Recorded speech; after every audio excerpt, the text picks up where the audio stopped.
want to say hello to everybody who's here in the room, as well as those that are streaming online. Thank you for being here with us today. I am Tracy Schreifels. I am an infant mental health endorsed mental health therapist and executive director of a nonprofit mental health agency in St. Cloud, and also co-chair of the advisory team with Ariel. So we're excited to be here with you again today. So a little bit about our sponsors. Thank you for being here with us on day 3 of our 5th annual Infant and Early Childhood Mental Health Conference. We again want to take time this morning to thank our generous sponsors who have made this event possible. Sponsors include the University of Minnesota, Institute of Child Development, Woods Psychological Services, Hennepin County, and Hennepin Health, United Healthcare Community Plan of Minnesota, Start Early Funders Coalition, Medica Foundation, Blue Cross and Blue Shield of Minnesota, and Blue Plus, and Associated Clinic of Psychology. We also received donations from several of you in addition to our sponsors that have contributed to our scholarship funds. Overall, we were able to provide 34 full scholarships for folks to attend the conference. Yes. We also want to thank Move Mindfully, whose team has been helping us transition between activities with exercises throughout the conference. Haven't they felt lovely? Yes, big round of applause for them. And just to think about how we can do that with our families and our classrooms as well, just to kind of carry that through. So, as was mentioned yesterday, our theme this year is connecting to what we know, and we hope these past few days will have allowed you the time and space to acknowledge that over the past few years, everything has changed, and yet so much of our foundation and what we do to support children and families has stayed the same. And so I would cover a couple of housekeeping details for those of you who might not have been here yesterday. In your folder is your program, and that will tell you exactly what the schedule is, where the location is for your breakouts and all of those events today. MACMH staff will be at the registration table throughout the day to answer any questions you have. Remember that you can also learn more about membership and some of the other resources that we have at the MACMH table in the front foyer, as well as if you haven't put your pin on the state yet, choose a color pin and put it on the state. It's lovely to see how much of Minnesota is covered in that. And if you're from out of state, maybe you stick the pin outside of the map. So.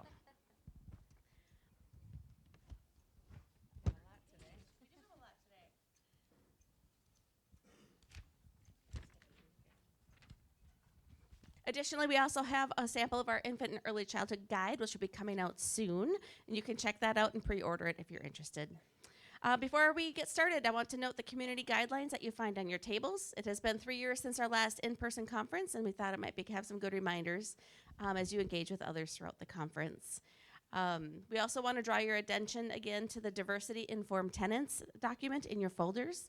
The tenants are a set of strategies and tools for strengthening the commitment and capacity of professionals, organizations, and systems that serve children and families to embed diversity, inclusion, and equity principles into your work. Each workshop in your program has a tenant identified in the description that the workshop will address or speak to. We encourage you to read through those as you have time and consider how to integrate these into your own settings.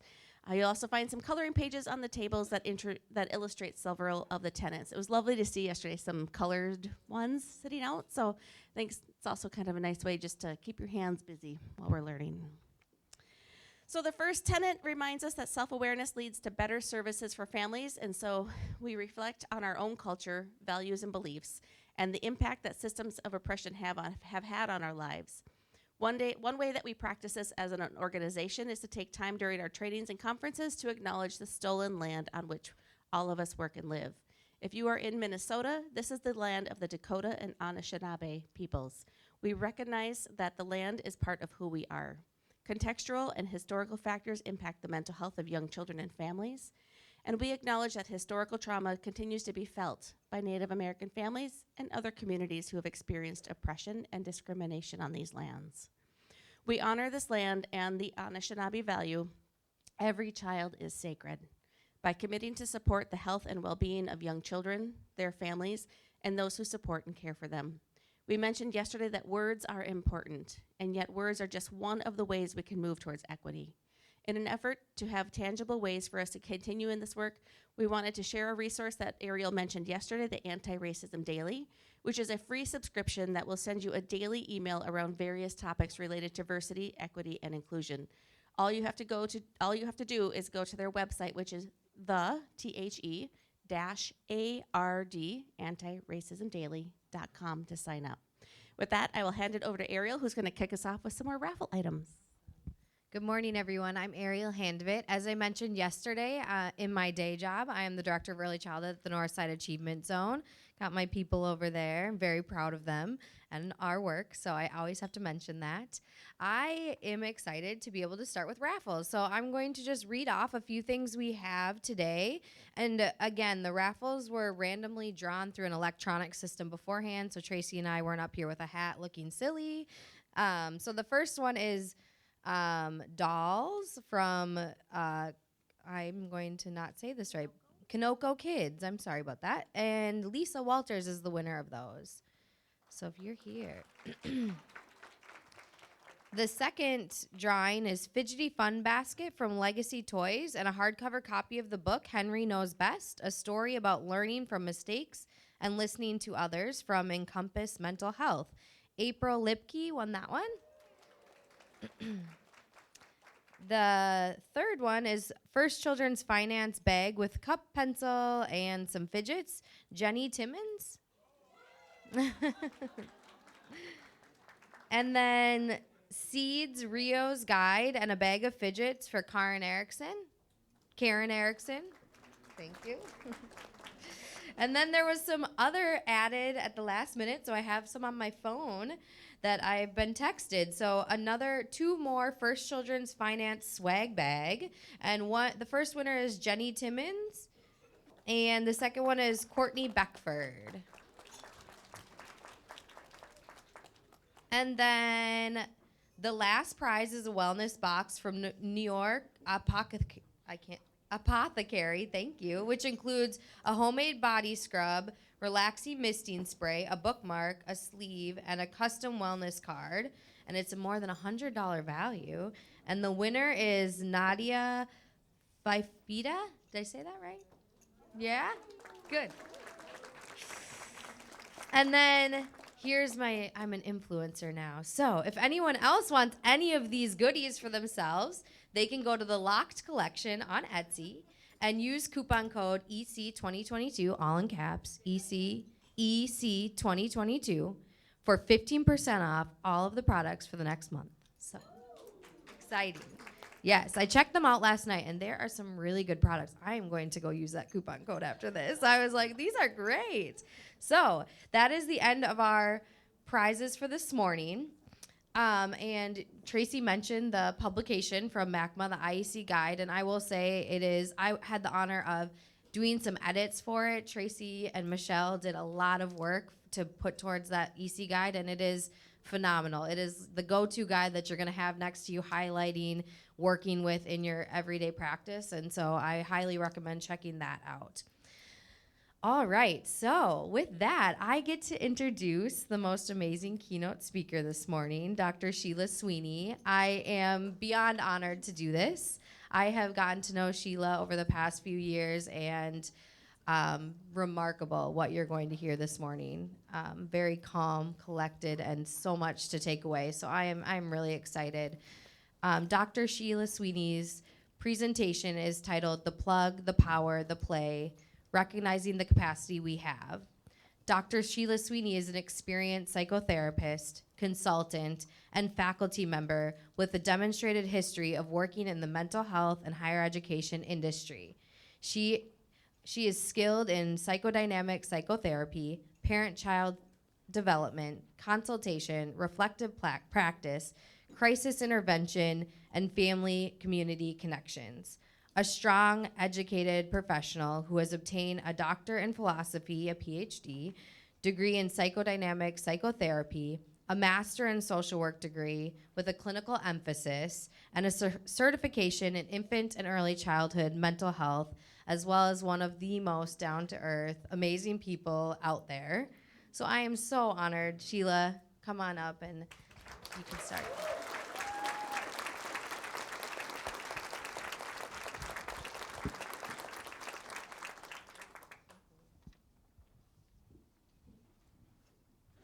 Thank you. That intro made me emotional.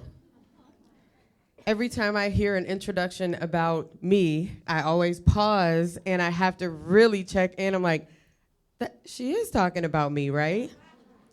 Because we do all of these different things in our lives, and we go through all the different trainings and get certified, and we get educated, and we better ourselves for all the right reasons and reasons we may not know, and all those pathways. And then we have to pause and really take in all the things that we've done, and really just pause and give ourselves a pat on the back and congratulate ourselves, but also enjoy the fruit of your labor. So I want everybody here, and it's in my notes already, but I'm getting ahead of myself. I want everyone to just pause and reflect on something you are celebrating within you, something you have achieved. The fact that you are all here in person at Bunker Hill at a conference, at tables with other people. There's energy in the room, right? And all of these different things, I just want to acknowledge my own feelings and emotions that I felt with being introduced, because for so many different reasons and for so many different lies, I would say, or myths, I am not supposed to be standing here before you. I have gone through a lot to get to this space. I actually appreciate beyond honors to have been asked to take space on this stage this year. So thank you. Thank you for letting me join you today, and thank you for letting me share with you, as some of my community members tell me, some jewels, some nuggets, some things that I want you to take away for yourselves.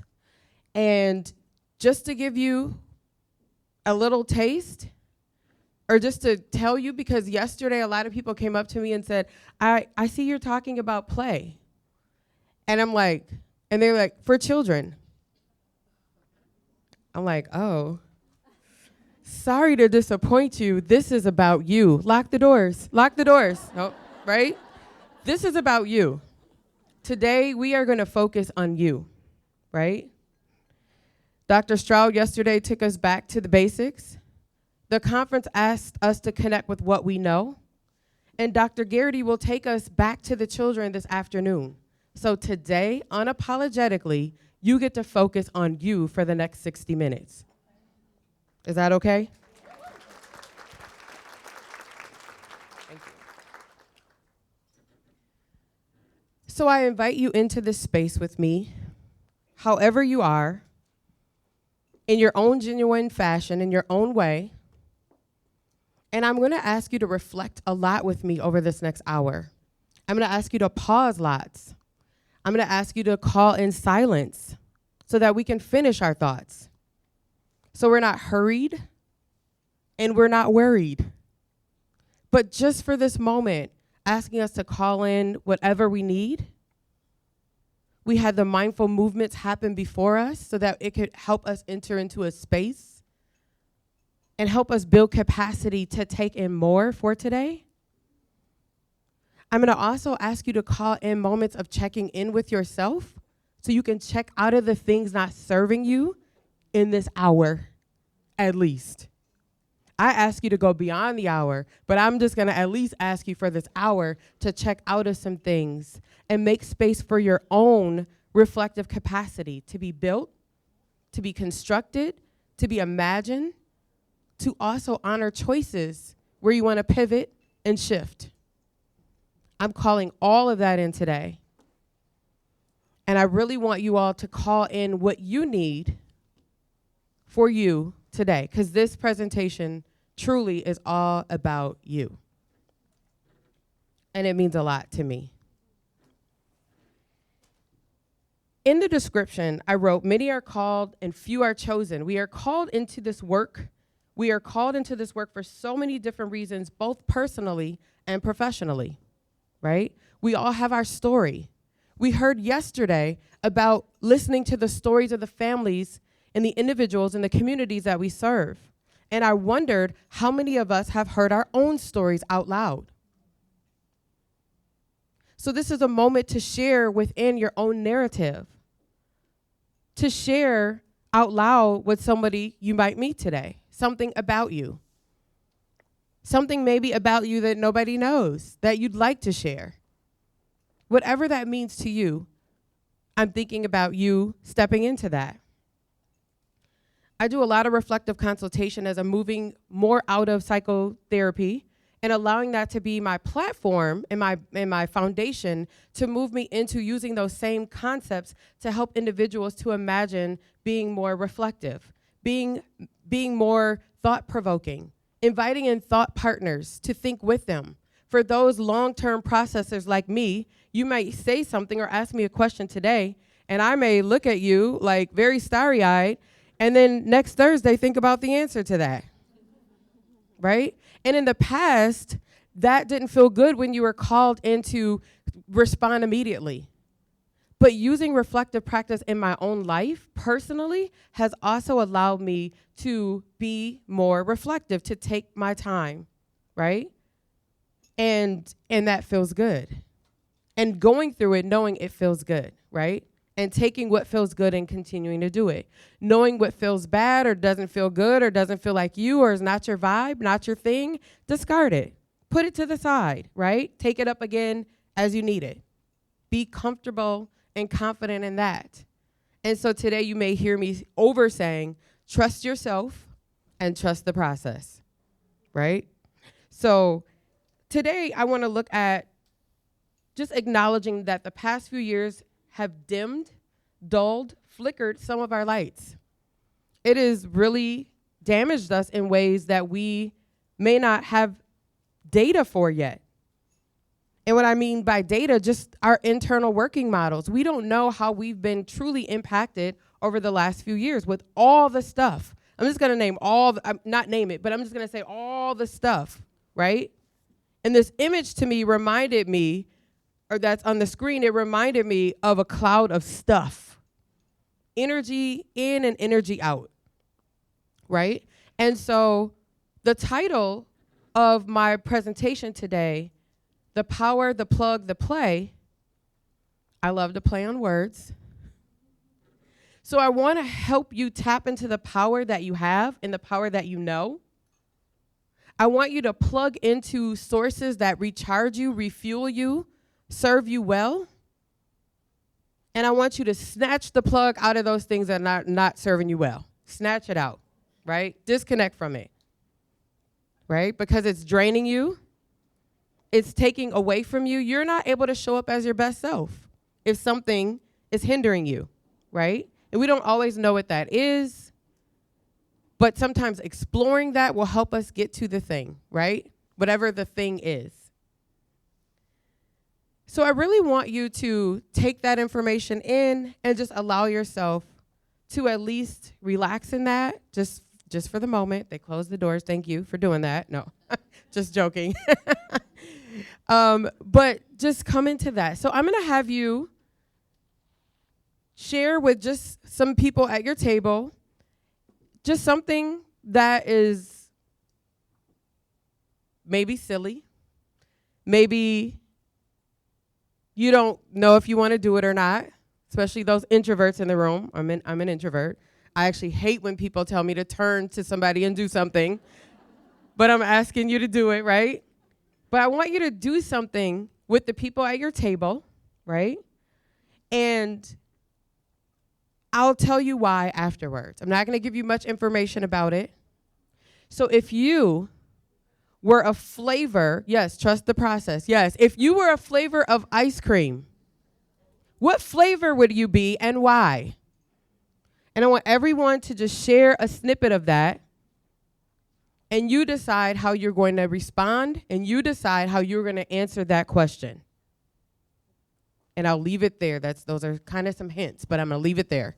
So take some moments to do that. Just turn to the folks at your table and answer those questions together.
We'll take one more minute.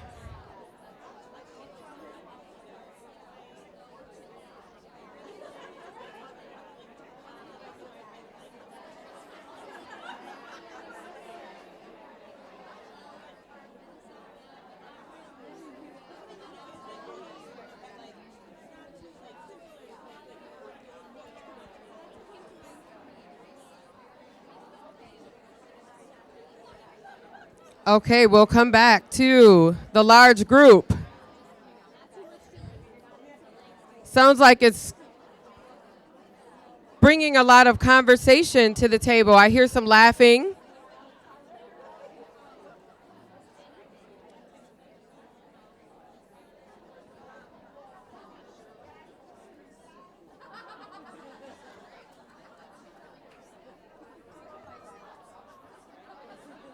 All right, let's return to the conversation.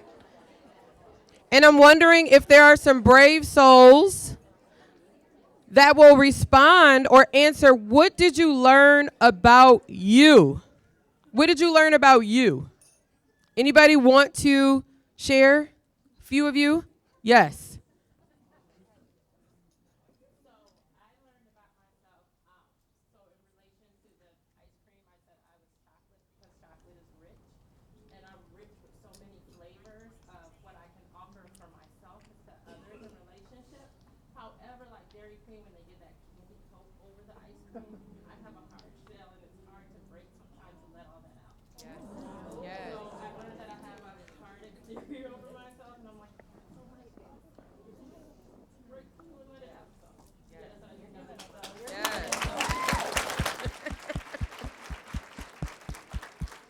Thank you for sharing. Who else will share? What did you learn about you?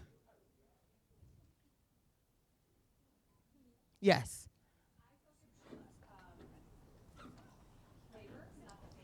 Okay. Okay. Mm-hmm. Yep. So the flavor, like what you bring to the world, your flavoring of the world. Yes. That's what it made me think about anyways. Yep. Thank you. Who else would be willing to share? Yes. I picked vanilla, and I think that often I need some other things, whether it's like pie or cake or toppings, to like bring out different parts of me. Yes. And but I'm good alone too. Yes. Including some ice cream. It's not a bad thing just to have vanilla. So.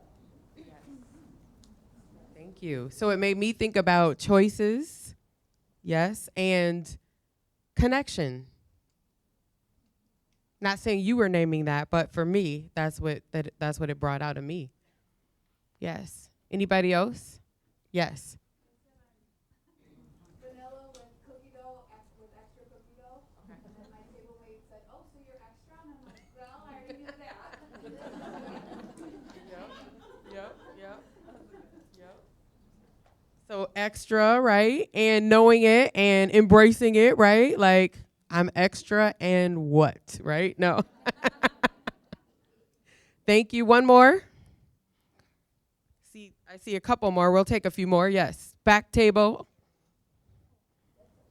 I was sharing with the table that I'm not a real ice cream eater, but what I like to do is I like the smoothness, but I gotta have a crunch, so I like nuts on it. So I suck all the ice cream off and then I crush. And I don't really want it in a bowl, I like the crunch. So I gotta have the crunch after the smoothness, I like the crunch. Yes. Again, my own reflection, some substance, right? Yes. I saw, yes, back here.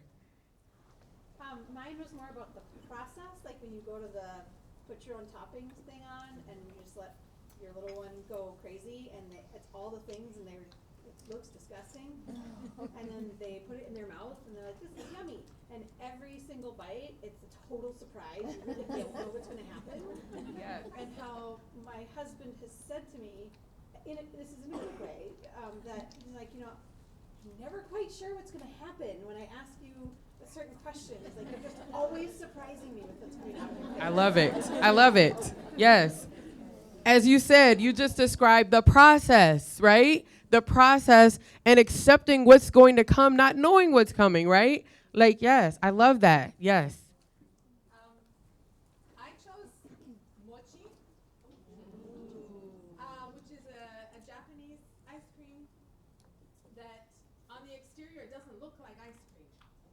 You have to bite through a gelatinous rice casing, and inside is creamy, rich ice cream that tastes of red bean or green tea, or now they're doing like regular American flavors, chocolate and vanilla and cookie dough. What?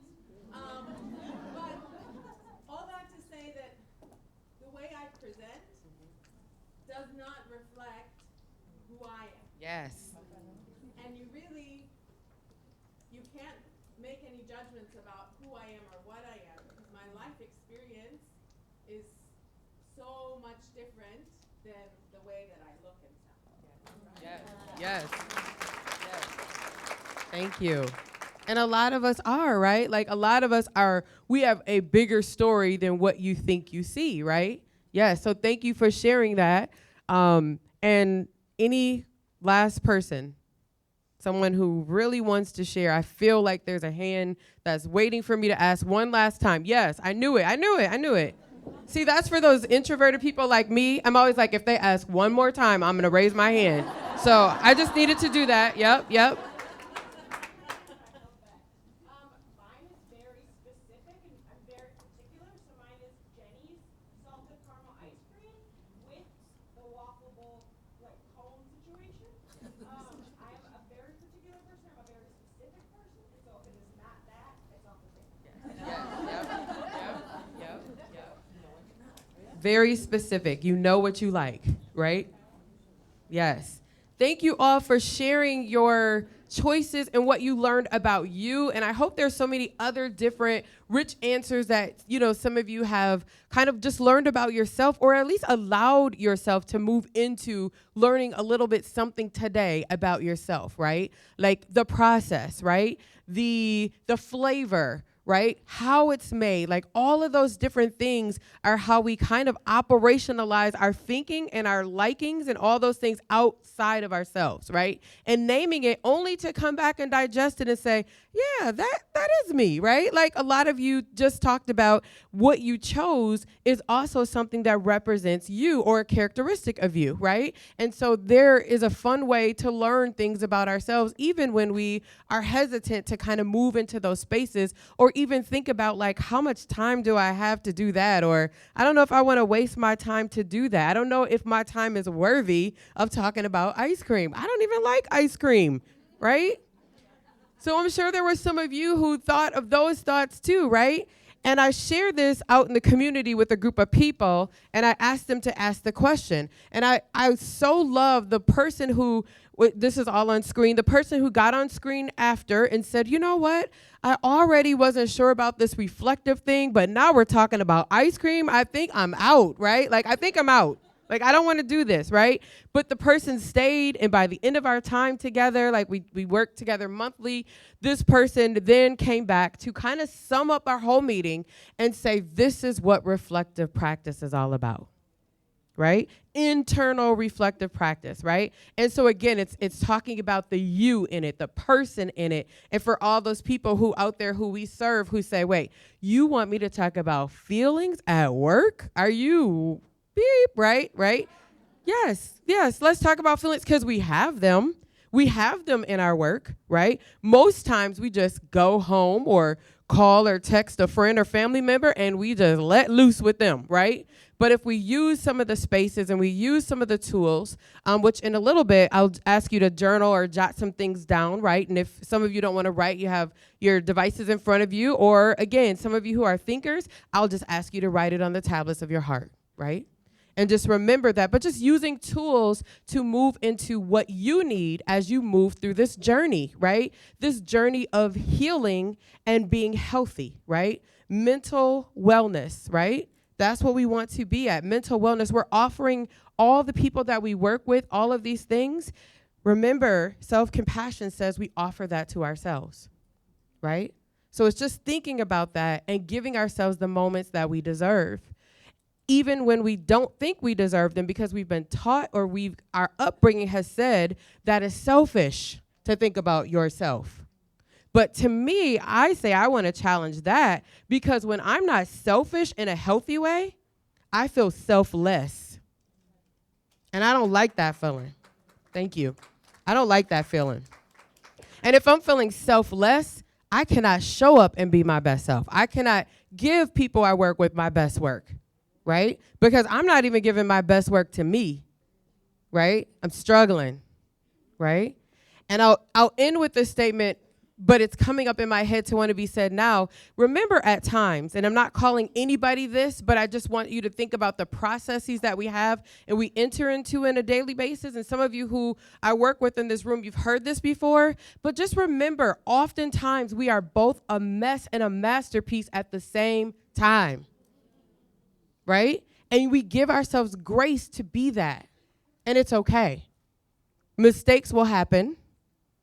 We will have to give ourselves grace time and time again. We'll have to try it, right? If we don't like it, we don't have to move forward with it. We can make choices to pivot and shift. And I'm saying about the choices, I'm highlighting that because I want to bring in the communities that I work with a lot. They often tell me they don't have permission to pivot. They don't have permission to change the scope of things or the generational things they have endured until they do. But really just asking someone to do something, it sounds really easy. Oh, you should, like me, I'm not a 5 o'clock in the morning person at all, right? But if I say, oh, I'd like to get up and work out before work, and my colleague says, oh, just get up earlier. Excuse me? Right? Like, it's those kinds of things. It sounds good. But for me, I'd have to say, and what I know what my colleague is saying to me. My colleague is trying to tell me that I have a choice to do things differently, and I have a choice to make a different decision that's going to feed me and do what I needed to do, right? Does that make sense? Yeah. So thank you for going along with me with the ice cream situation, and I hope you enjoyed it, and I hope mostly you learned a little something about yourself. And I know there were some who rejected the idea, and that's okay. And I was waiting for somebody to say, I don't eat ice cream. So I was going to talk about lasagna instead, right?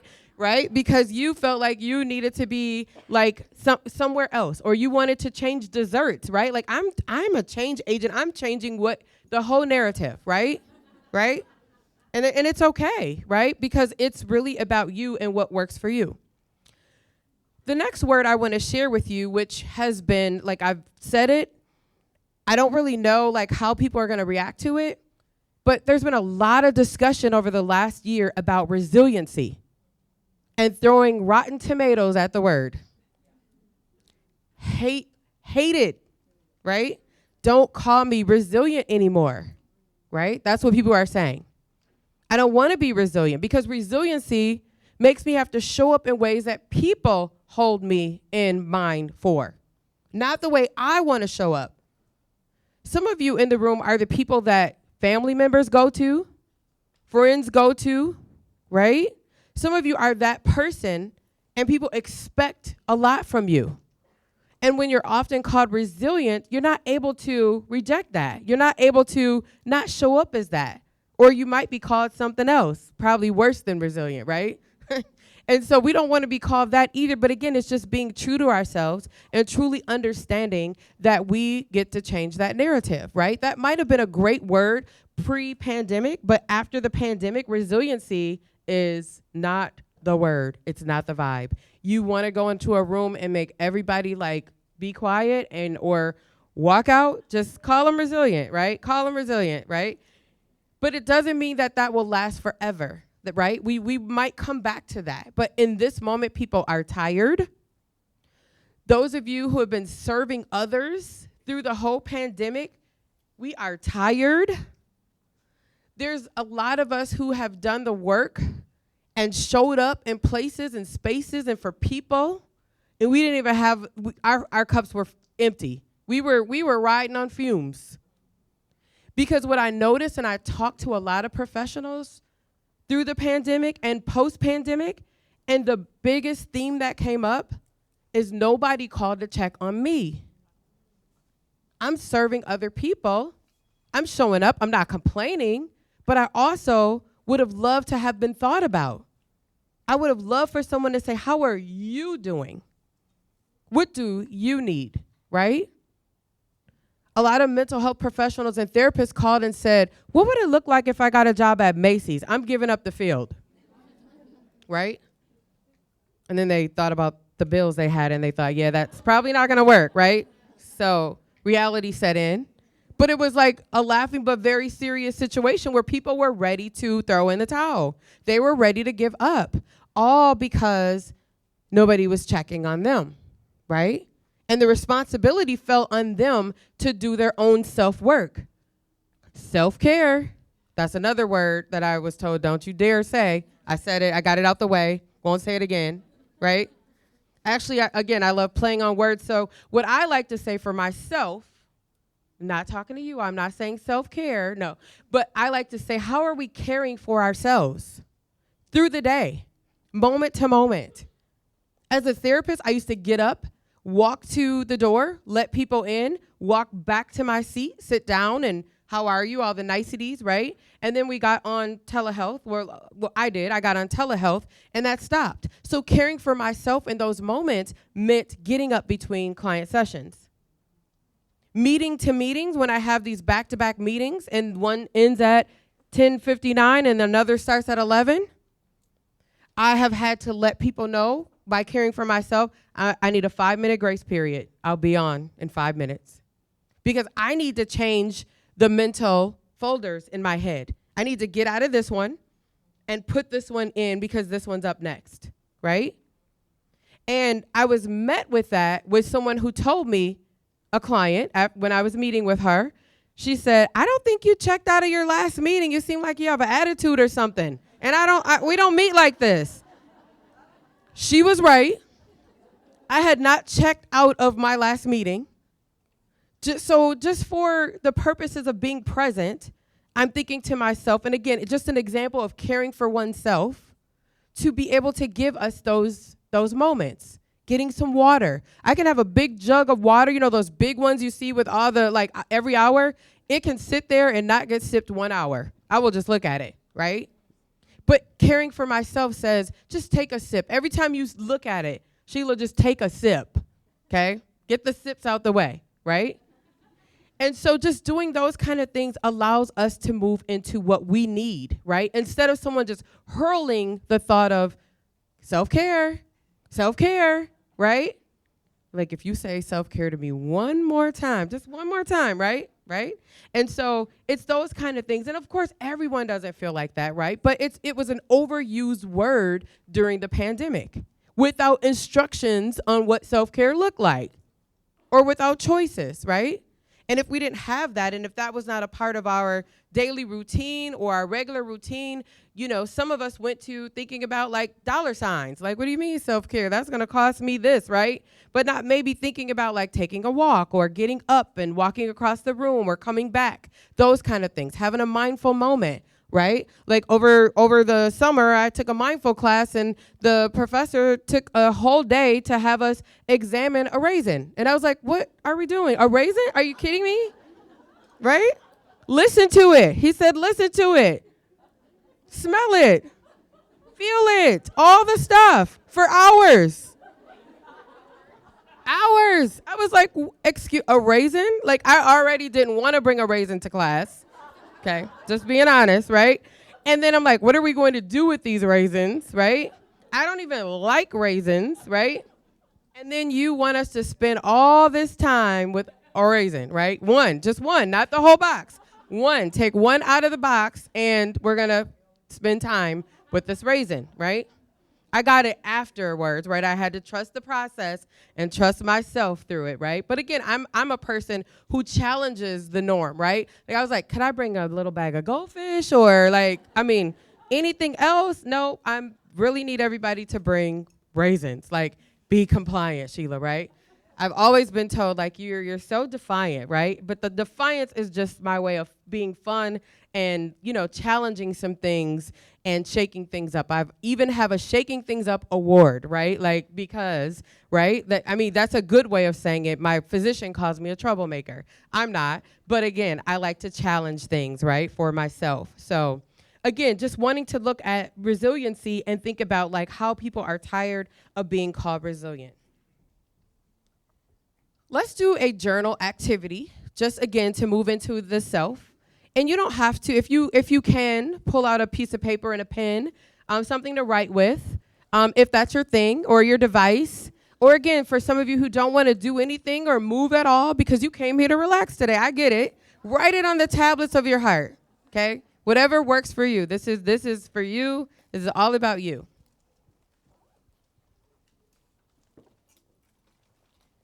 So I really want you to think about, for yourself, where are you at?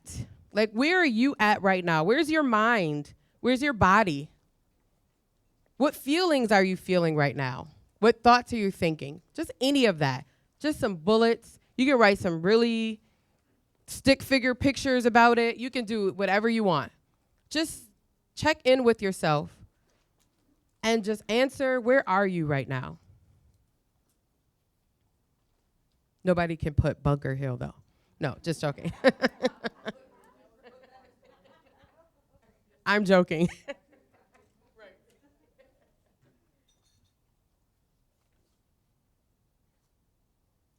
Where are you in your body today?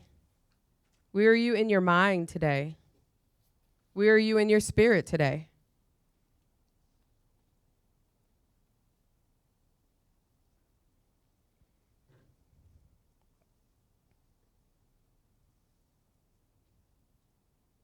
I'm just throwing out some prompts, so answer them as you will in your own head or on the tablets. Where were you? Where are you coming from? Where were you this morning? Mentally. My GPS took me all through. Where am I at? Coon Rapids, neighborhoods and all, right? Didn't do that the last 2 days, so I came here very frazzled. That's where I was this morning, but I'm much more calm now. So where were you? Where are you coming from? You can answer that with distance, mentally, spiritually, relationally.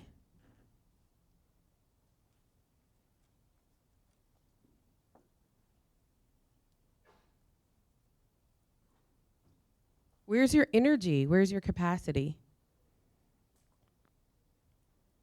If I showed you a laundry basket full of clothes, would you be the one that if somebody came up to you with a comforter and tried to put it on top, you'd be like, I don't think so? Are you there? Are you that basket half empty? Are you that basket with nothing in it and you don't want anything in it anytime soon? You're like, I know I'm keeping my basket clear. This is good for me. Where are you in your capacity? How much more can you take? How much more will you take?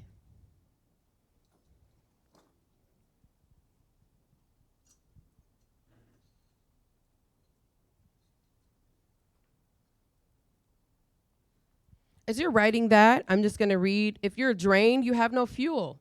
How can you give a positive charge to somebody else's negative energy? If you are the one that's going to spark someone else, if you're not charged, how will you do that? If you don't plug into the right sources, it can destroy you. Not literally, but in ways that you don't like, right? Using Dr. Stroud's example yesterday that all of you are diamonds, right? Made me think about shining bright like a diamond, right? Yes, yes. It also made me think about the song that I grew up listening to as a kid, This Little Light of Mine, right? I'm going to let it shine, right? And I think the best example of that song is the movie Tina Turner beginning and the little girl is just singing her heart out, right? Like I get all into it with her, right? But again, it's just a good feeling, right? And the light inside of you needs to shine. And if the light is being dimmed by something, this is where I want us to identify it by asking ourselves and answering the questions, where am I? Where's my capacity? Where's my energy level? How much do I need to be fueled to keep going, to sustain this work? This is important work that we're doing, right? You are from the classroom to the boardroom. You are from the playground to the policy makers. Everybody here is connected to this body of work in infant and early childhood mental health, right? I went backwards in the field. I started with adults who had severe and persistent mental illness and went all the way back down because I wanted to know how people got to where they get to as adults. And in my mind, my undergrad mind, I thought to myself, meaning I didn't know a whole lot yet. I hadn't read a whole lot. But I thought there's something here that people either go to the mental institution, a higher educational institution, or a correctional institution. And how does that happen? So for me, my career went backwards, all the way from people who had SPMI, all the way down to infant and early childhood. Right? But again, I'm thinking about what will sustain me to keep doing this work, to keep being interested in this work. And that's where we have to tap into ourselves, right? Because again, people have been telling me I'm tired. I don't even know if this is what I want to continue to do, or I just keep getting up and doing it because that's what I'm supposed to be doing. But I haven't checked in with myself to see what I love about it, which brings me to the next journal prompt. What brought you into this field, and what legacy will you leave behind? Answer that for yourself. What brought you into this field, or what's bringing you in if you're someone who's coming into the field new? And I'll say, and or what legacy do you want to leave behind? When you exit the field, or when you pass the torch, or when you mentor others in the field, what would you like them to know? What's important to you in the field of infant and early childhood mental health?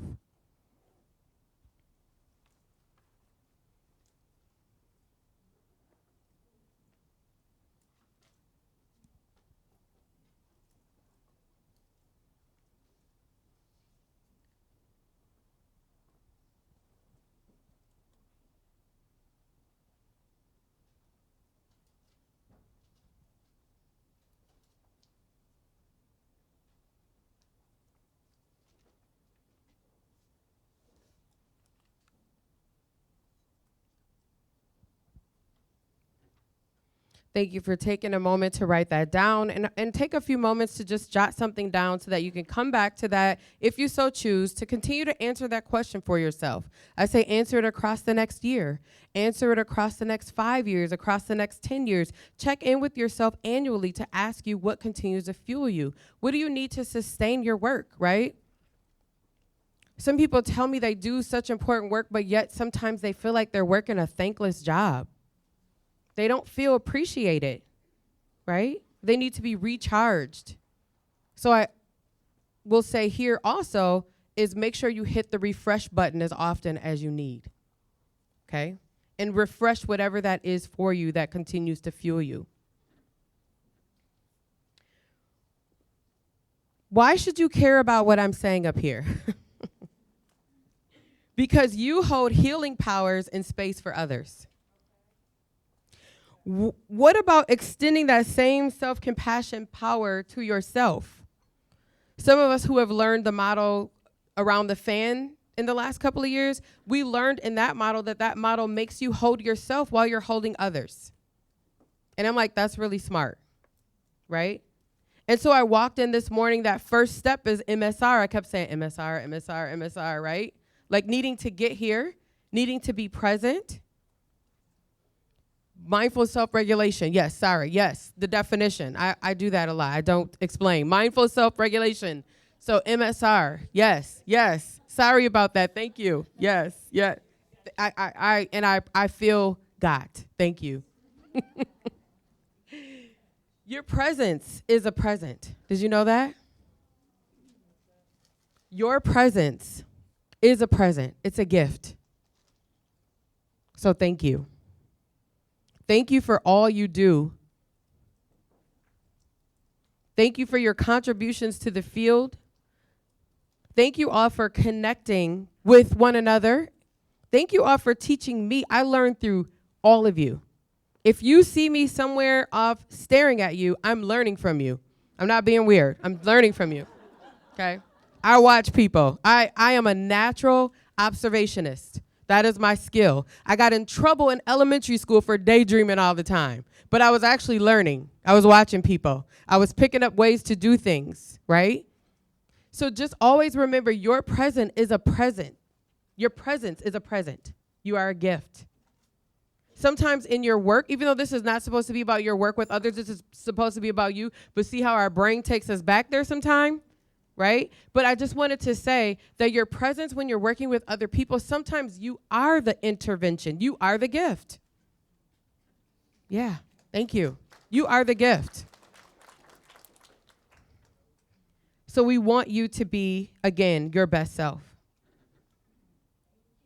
Yes. So thinking about, again, what are you plugged into? What do you need to snatch the plug out of? Disconnect. Okay, not snatching, right? Is your circuit overloaded? Has anyone in here seen National Lampoon's Christmas Vacation? Starting to come on now, right? You know the scene I'm talking about, right? When they go in to turn on the lights, and there's about 35 plugs plugged into one socket, right? And of all the funny things, my eyes are drawn to that, like, oh my gosh, something bad is going to happen, right? Something bad is going to happen. But I thought about that image as I was writing up some of the talking points for today, because I thought about what if we are plugged into this source, but we have all these other things that are being plugged into us, right? And how many of those things can we actually just go through one by one and disconnect from intentionally? How many should we just take out the whole thing, go through, again, I swear it was about 35 plugs, right? Like 35 things there. But going through each and every one of those to see what's no longer serving us, right? So thinking about that, what are you plugged into? What is your power source? Where are you receiving power? Where are you getting recharged, refueled? What does that look like, right? Is it going out to dance? Is it singing loud when nobody's listening, right? I do that, right? People say, you look like you can sing. I'm like, yeah, no, you don't want to hear that, right?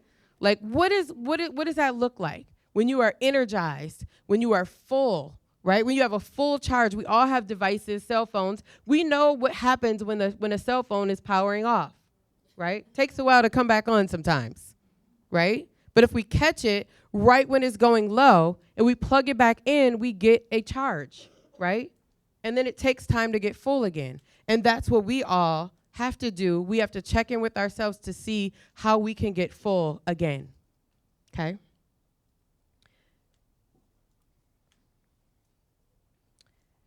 So breathe in the things that fuel and recharge you, and breathe out the things that drain you, right? Just thinking about that. And some people have asked, how do we do this with our family members? Because I'm breathing in and I feel good, but they're bugging me, right? Right? Just tell them to breathe in something that they're doing well and breathe out something they can get rid of, or something. Just play a game with them or something around that, right? So that they eventually see that you've tricked them into doing some breathing exercises with you, right? So just thinking about how do we breathe in things that are serving us, and how do we breathe out things that are no longer serving us and that we'd love to disconnect from, right? Or set aside. It doesn't always mean we fully get rid of it. I get really mad when my brother hits me a lot. I don't like it when you say you don't want to play with me. When I'm mad, my brain can get a headache and it can start hurting. Your blood keeps pumping because you're like really mad. And you start to get sweaty because you're getting really, really mad. And then when you start getting really mad, you turn red. when your body can't really control yourself, mad just takes over your body. I just get out of control. It's kind of like if you had a jar and then the jar would be your brain and then you put glitter in the jar and that would be how you would feel like. If you shook up the jar and the glitter went everywhere, that would be how your mind looks. And it's like spinning around and then you don't have any time to think. And you sometimes punch stuff and people when you don't really mean it. When I get angry, I feel it in my heart. I really don't like when I get angry. The amygdala really reacts, but the prefrontal cortex tries to keep it down. When I feel like I want to, get really angry and yell, I just sometimes, take deep breaths. First you find a place where you can be alone, then you find some way to relax and calm down. When I need to calm down, I take deep breaths. I breathe in through my nose. Sometimes I close my eyes or just take deep breaths. It's coming down, it's not moving. It's slowing down and then it stops. And the heart pumps slow and then it goes into your brain. It's like all the sparkles are at the bottom of your brain. My brain slows down and then I feel more calm and then I'm ready to speak to that person.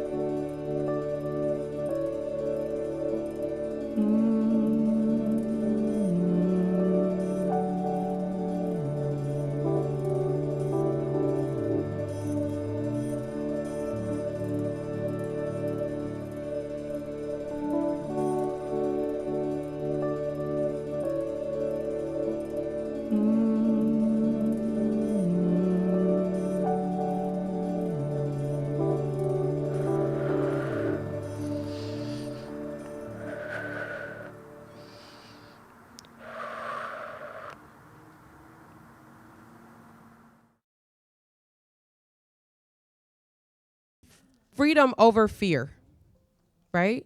What's holding us back? What's the fear that holds us back? And right before we moved into the discussion about fear, it was going to have us breathe, right? Take care of ourselves, attend to ourselves. But just thinking about what is fear to you, right? I always learned the acronym of fear was either false evidence appearing real. Have you heard that? Yes. And I will not say the other one, but it's F everything and run.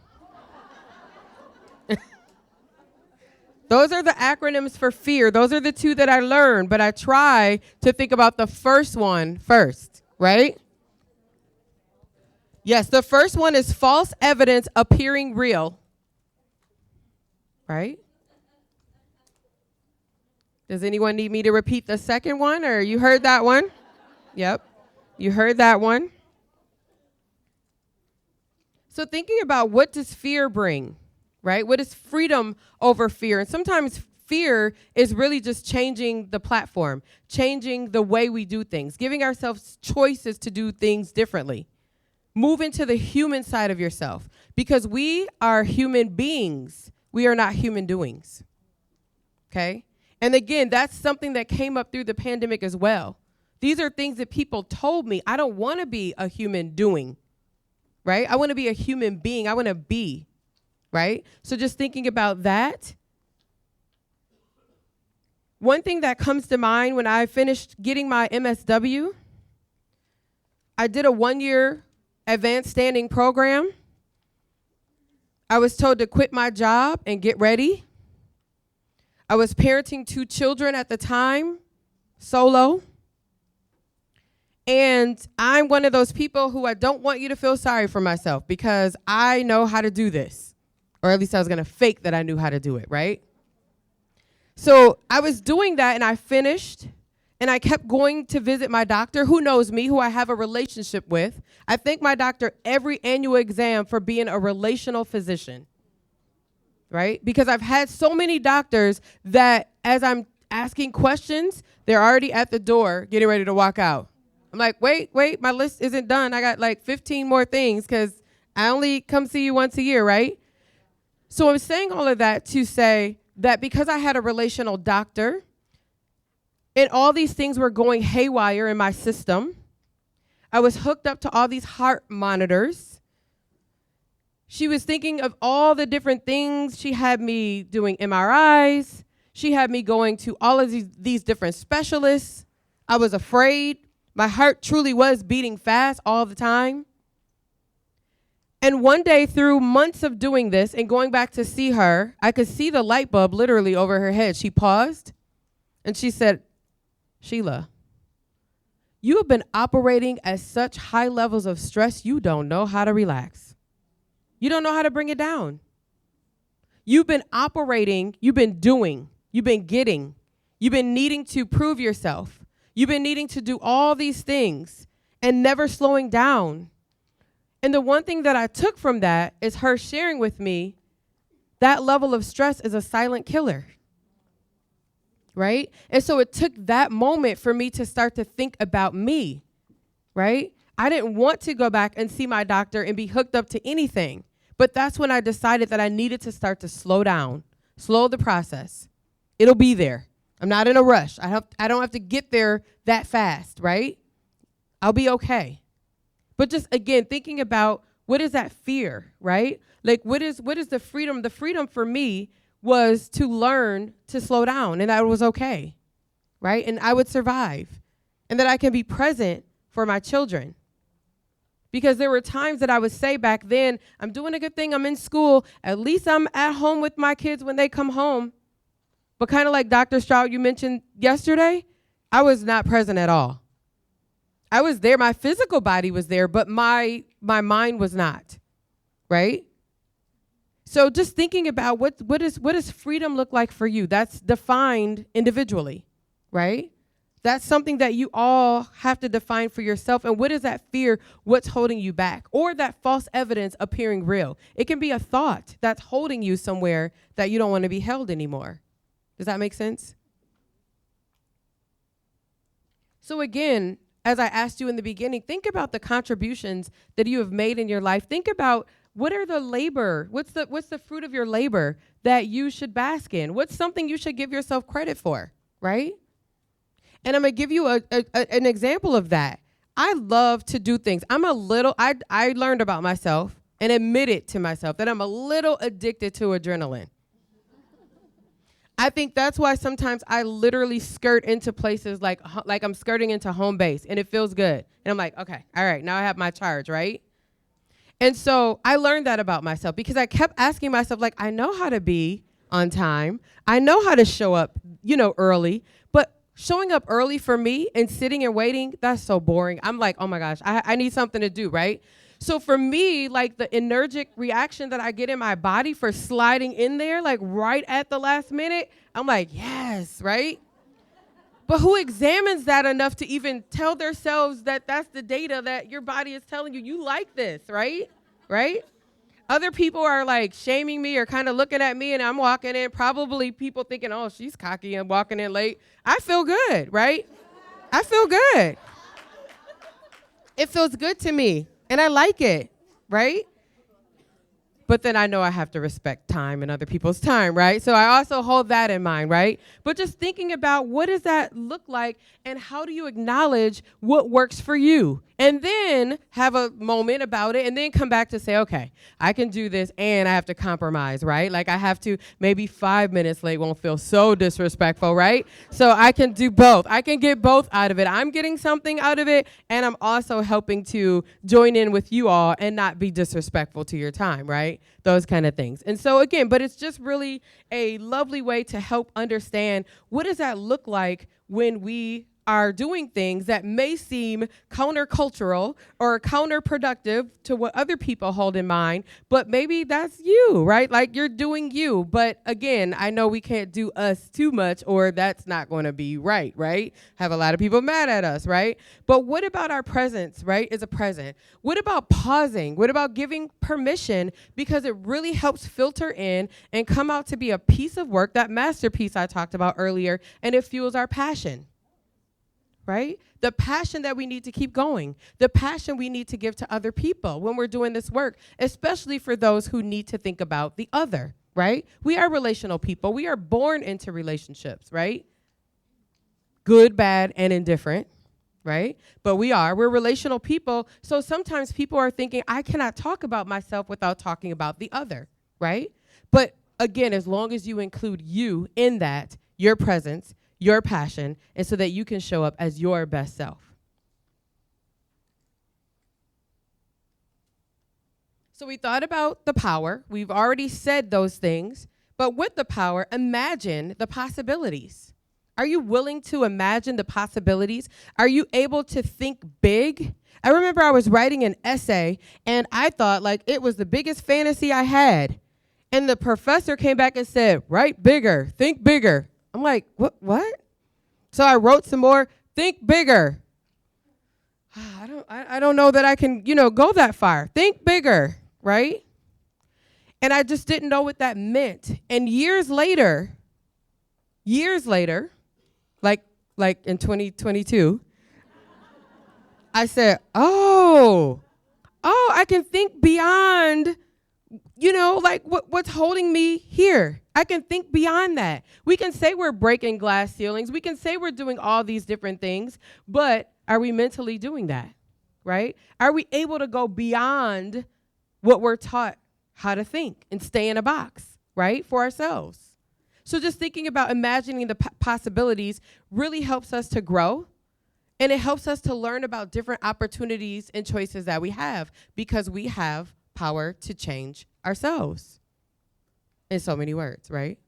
I'm not going against spirituality or anything else, right? But I'm just saying we have power within that we need to use to fuel our work, to fuel ourselves, right? To fuel the people that are looking to us to have an energetic connection, right? So now let's get to the play. What does play look like? Does anybody in here remember playing as an adult? What does play look like? Yes. What's some adult play? I went mountain biking last night. Mountain biking. Shopping. Traveling. What else? Spa day. Board games. Pickleball. Camping. Dancing. Crafting. Playing with your dog. Twerking. All right. No, I won't demonstrate though. Sex. Woo! We have a brave soul. There should be a raffle for the brave soul in here to say sex. All right. Sex. Yes. Adult playing. Yes. Daydreaming. Yes. Daring to daydream. Yes. Bonfires. Laughter, yes, I love laughing. I love laughing and bursting out in laughter when I'm by myself so people can look and be like, what is wrong with her, right? Like, because that's actually funny to me how people turn and look at me. So I'm doing that, and plus I'm laughing at the reaction I get from people. Play, yes. Oh, see, now we're going through, you were conspiring with that professor to make me like this pack of craisins, right? No. Thank you, yes, play. Did you have another one? Frolicking, yes, just being, yes, absolutely, right? Watching TV in the middle of the day. I watch Housewives on my lunch break, okay? That's play, okay? In the middle of the day. There was nothing about watching Housewives I would have ever done before the pandemic, right? But I feel like the pandemic like smothered some things, but I think it also birthed some things that we dared to do different, right? So adult play looks like all of those things that you just named and more. No, I'm surprised nobody said traveling. Yeah, maybe we're still under restrictions. I'm just joking. That was just a pandemic joke. I'm sorry. But yes, but traveling, right? Going to other places, exploring other places, right? And so many other things, right? But allowing ourselves to play again, right? Play with others. I walked in and saw some people on Sunday and Monday, and I looked like, can we hug? I'm not sure, right? Because I haven't seen some of you, right? But for me, that is adult play for me. Being able to hug people that I might not even know you that well, but just if something is drawing me in to have a hug, I'm a hugger, right? Like if you're not, that's fine too, right? But just that kind of play and allowing ourselves to push the play button when we might have been stuck for a long time, okay? So think about the mindful moments, one moment at a time. Give yourself permission to go into it, right? And just whatever comes out, let it come out. Trust yourself and trust the process, right? Thinking about reflective healing. What does that look like for you? And if you don't feel like you need any healing, just take off the ing and put in the th and just health. Just reflective health. What does that look like, right? Because I know that sometimes saying the word healing is dangerous. It makes people really offensive. I don't feel that here, by the way, right? But just again, just thinking about what does healing look like for you, whatever that means, right? And I just wanted to call in just some images of people because, again, we have been in a really, really horrible state of affairs, of mind, of anxiety for the last few years, whether we knew we were feeling anxious or not. And I'm not saying anybody in here has generalized anxiety disorder. I didn't say that, right? I had to tell a team one time, I'm not diagnosing any of you, and I'm not trying to use any of my mental health terminology, but the best thing that came to mind for the team, I'm like, I would put this whole team on the psych ward, the team.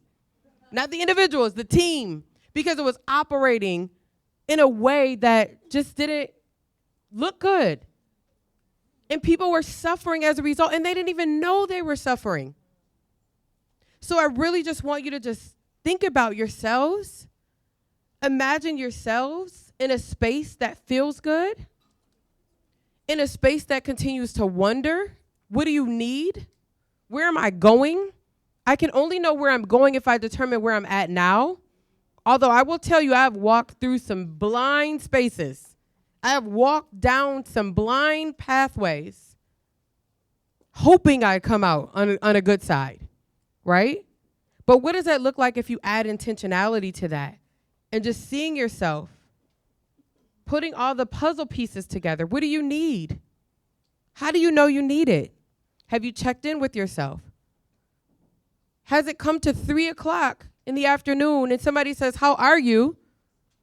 And of course, the first thing you say, oh, fine, I'm okay. But then those people who reflect further on that, you're like, I don't know how I'm doing. I haven't checked in with myself today. I don't know. Right? But just think about what does that look like so you can come back to your own autonomy, so you can come back to your own self, and it feels good and it feels right. And this is how we've been living, right?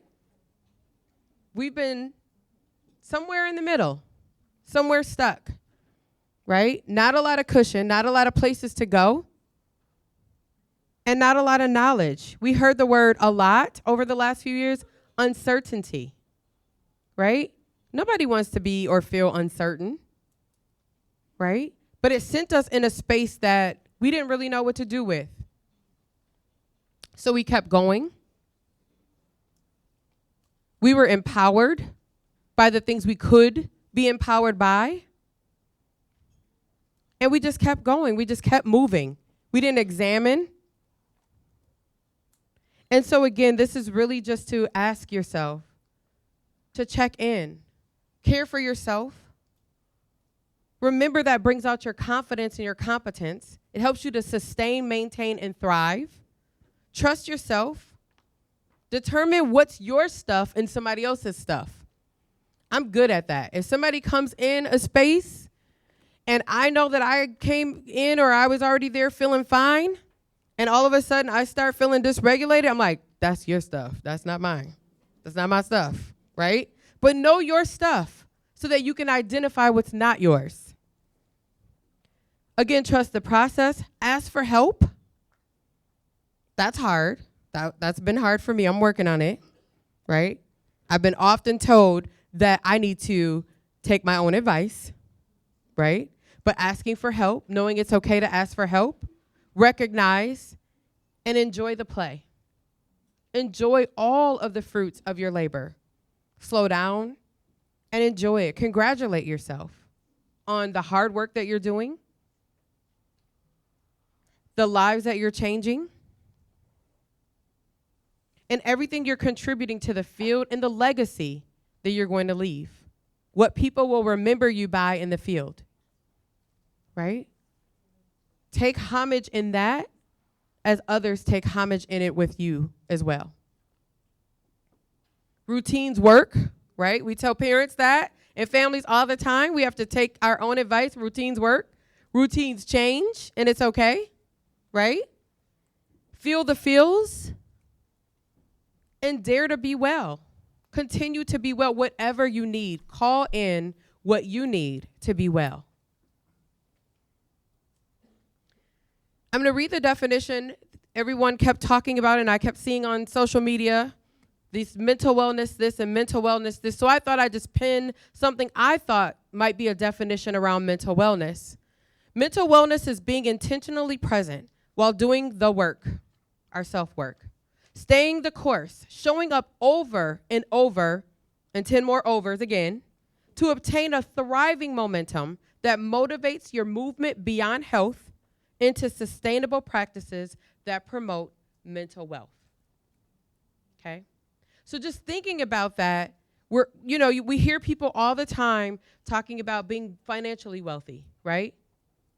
But think about if we could move towards, or at least fantasize about, what does mental wealth mean, right? How can I be wealthy in my body? How can I be wealthy in my mind? Priceless, right? Or at least we're striving for that. We know we're doing the work.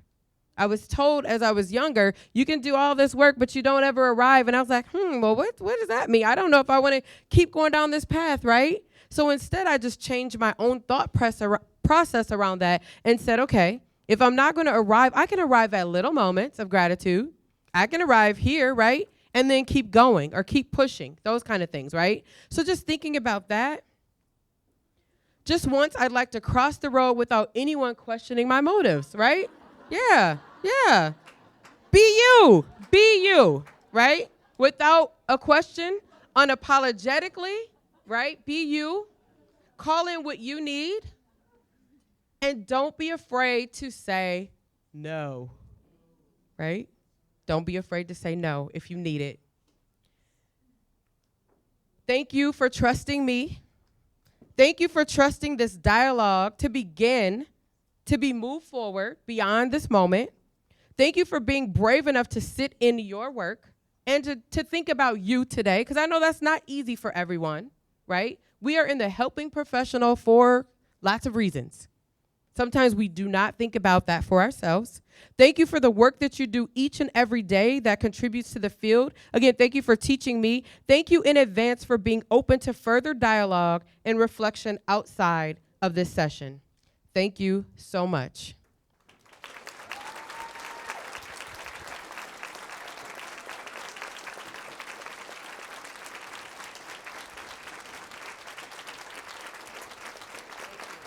Thank you.